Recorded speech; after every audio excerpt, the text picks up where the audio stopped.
Assalamualaikum warahmatullahi wabarakatuh.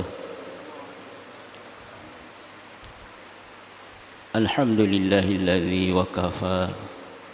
Assalamun ala ibadihi alladzina astafa.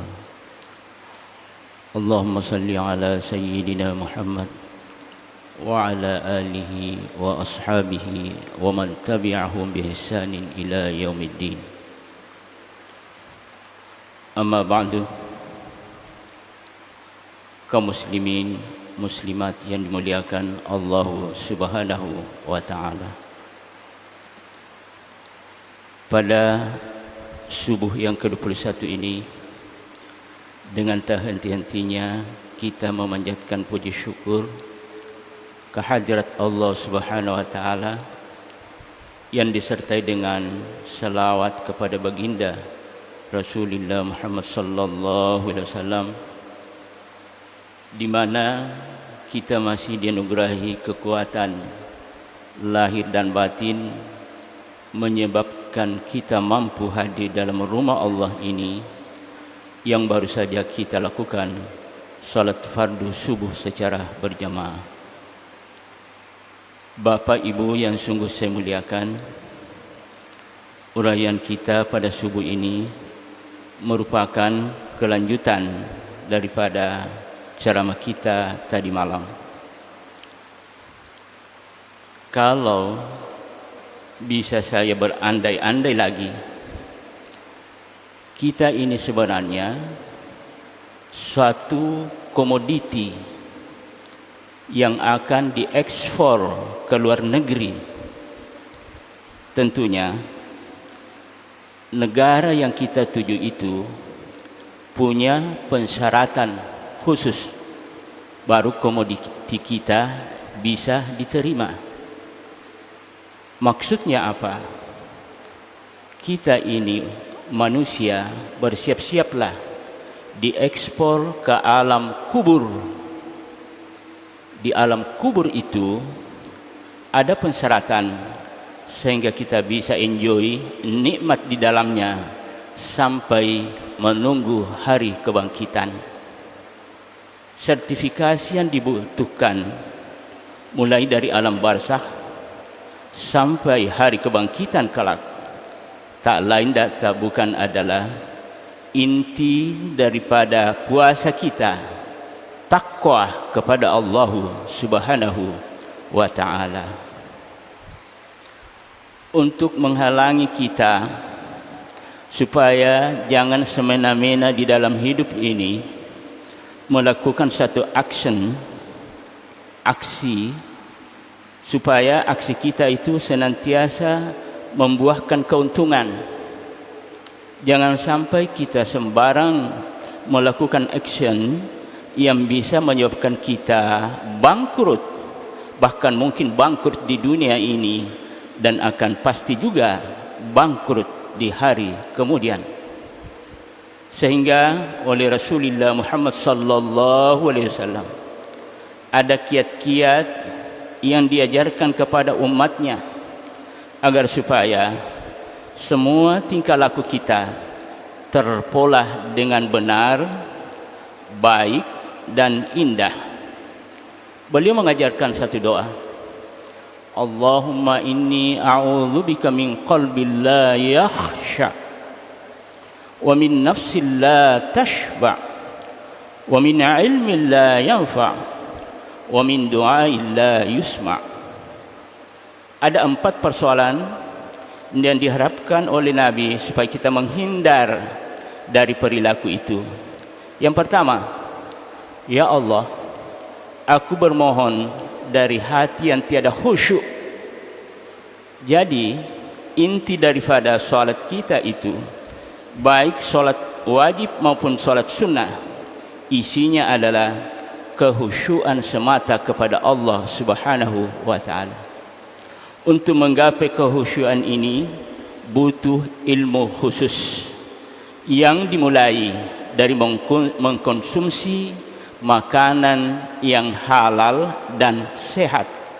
Manakala kita tidak mampu mensortir makanan yang halal itu, Makanan yang sehat itu sangat berpengaruh terhadap perilaku kita.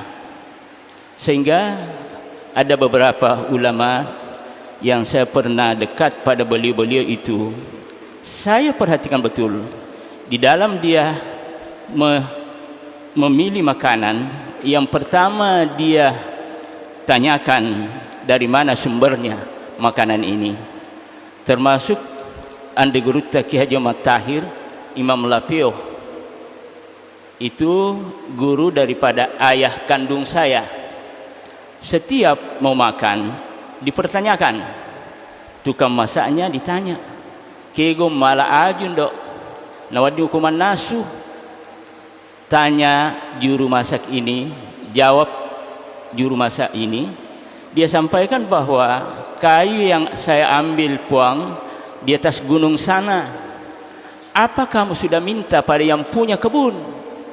Tidak puang, karena yang punya kebun kebetulan merantau ke Kalimantan.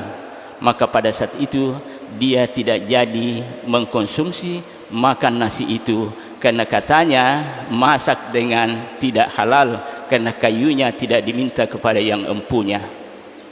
Tolong dipakai untuk mengukur diri ini. Bagaimana kira-kira makanan yang selama ini kita konsumsi, apakah bisa mengikuti pola-pola yang seperti beliau ini?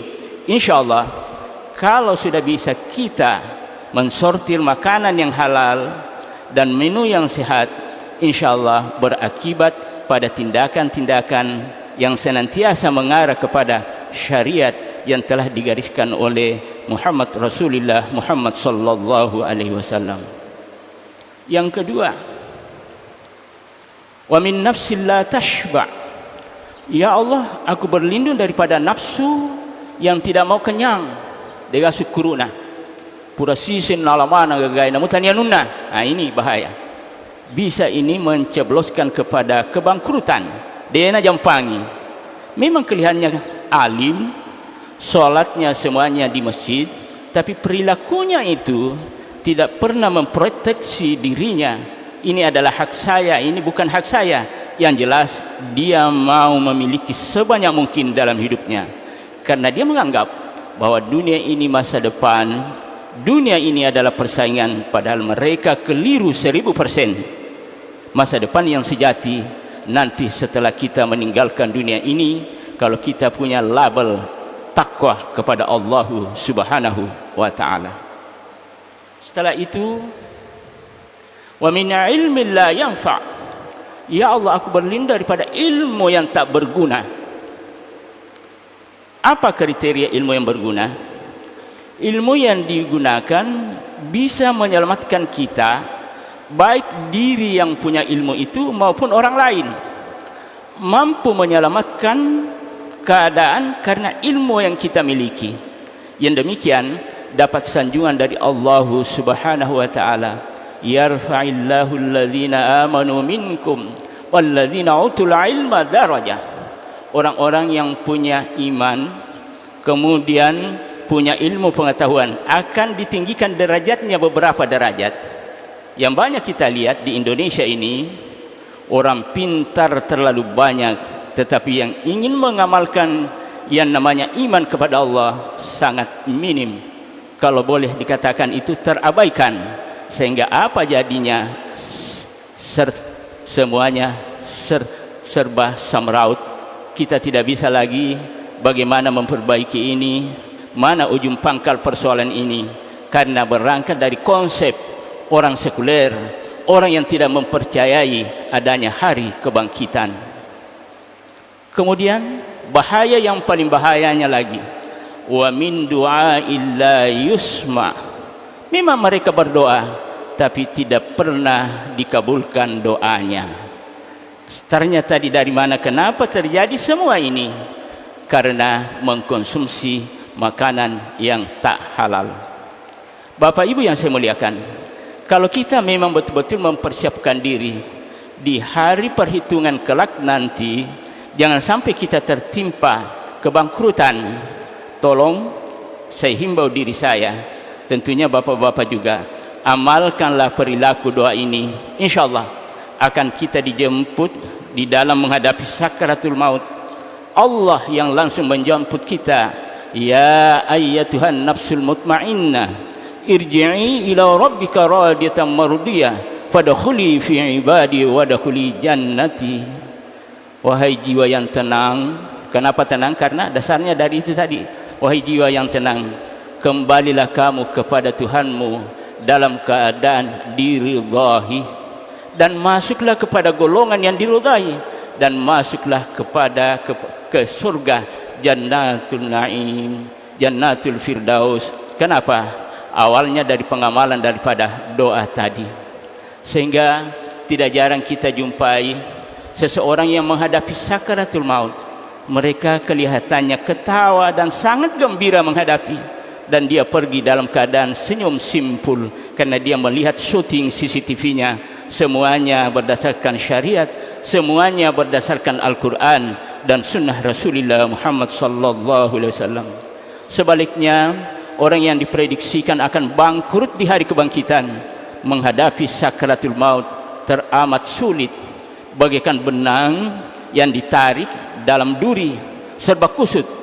Diajarkan, ditalkinkan, bacalah la ilaha illallah, mereka tidak mampu ucapkan. Kenapa? Karena perilaku waktu hidup di dunia tidak pernah mau mempedulikan yang namanya ilmu agama. Kelirunya kita sekarang kalau menganggap bahwa jurusan saya ini bukan jurusan agama, jangan perdalam agama, itu keliru total 1000%. Karena yang dibawa ke alam barzah sampai di hari kebangkitan nanti adalah kebenaran beragama kita. Ilmu pengetahuan yang salah akan menimpa kita dalam hal kebangkrutan. Pasti kita temui dan janji Allah pasti benar adanya. Terakhir saya akan berkisah bagaimana orang yang tertuntun itu dengan pemahaman agama yang benar. Di zaman Nabi Sulaiman alaihissalam, beliau itu putra Nabi Daud, juga seorang nabi. Dan Nabi Sulaiman alaihissalam ini, dialah yang mengendalikan pintunya Masjidil Aqsa. Dia yang memegang kuncinya, kunci pintunya.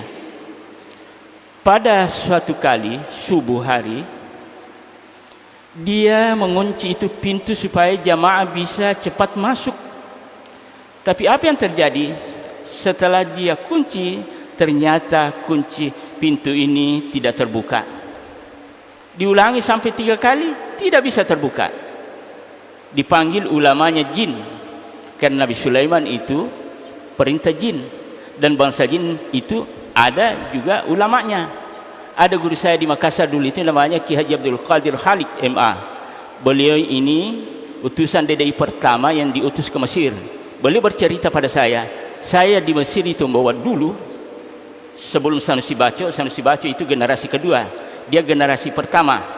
Saya sama-sama dengan orang jin, makhluk jin, belajar di Al-Azhar Kairo Mesir. Dipanggil, suruh buka. Ternyata pintunya belum terbuka. Dia lama, dia betul-betul arahkan perhatiannya untuk membuka, tapi tidak bisa. Tahu-tahu ada orang tua dari belakang bertongkat, dorok-dorok, disodorkan kunci itu. Tolong, mungkin nenek ini bisa membuka pintu Masjid Aqsa. 1 kali dia kunci, langsung terbuka. Setelah selesai sholat, Nabi Sulaiman bertanya, pada ini seorang nabi, ini orang tua biasa. Jadi orang pintar itu jangan segan-segan bertanya aja tahu kada macakan ya roh. Matandre baca aku ni aro agak tero, jangan.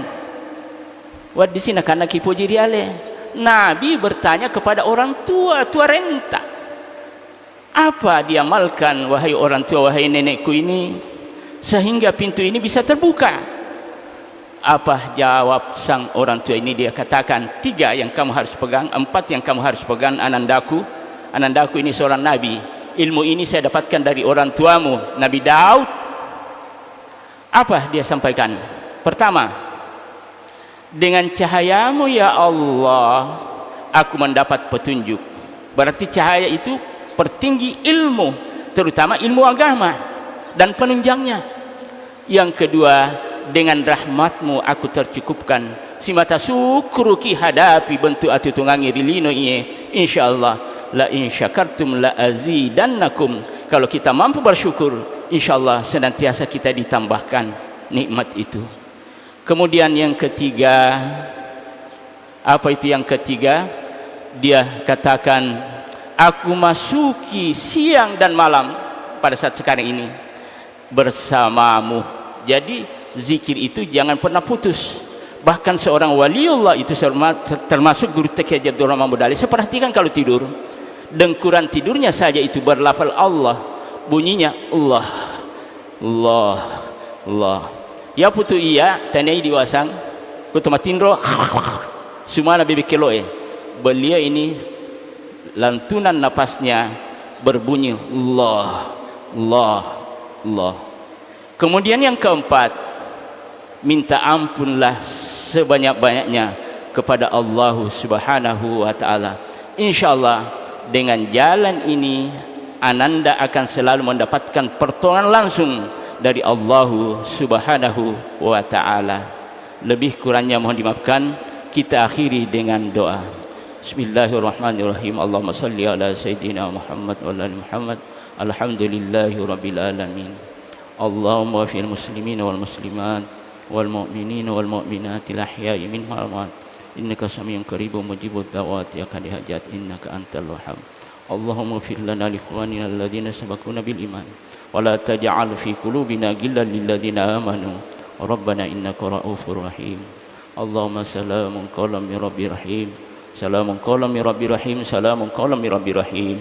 Rabbana atina fid dunya hasanah wa fil akhirati hasanah wa qina adzabannar.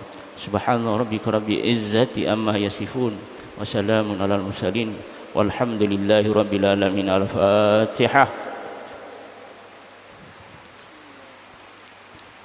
Shiratal mustaqim an'amta 'alaihim. Hadanallahu wa iyyakum ajma'in. Assalamualaikum warahmatullahi wabarakatuh.